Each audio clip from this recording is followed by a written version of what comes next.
keluarga, semoga dengan naik pangkat ini menjadi keberkahan bagi kita, bagi institusi. Sekelompok anggota polisi naik pangkat lakukan sujud syukur di tengah lapangan. Upacara kenaikan pangkat sekelompok anggota polisi di Polrestabes Palembang pada 1 Juli 2022. Serangkai kegiatan juga dilakukan saat upacara kenaikan pangkat itu. Salah satunya acara pemasangan pangkat di bahu anggota polisi oleh pasangannya masing-masing. Pasangan dari anggota itu menggunakan pakaian khas Bayangkari yang berwarna pink. Tampak di video, para Bayangkari dengan senang hati memasangkan pangkat baru anggota polisi di pundaknya.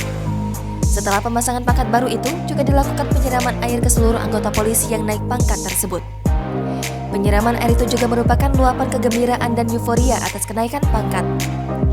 Terjadi kegiatan haru saat semua anggota polisi tersebut melakukan sujud syukur dengan penuh hikmat.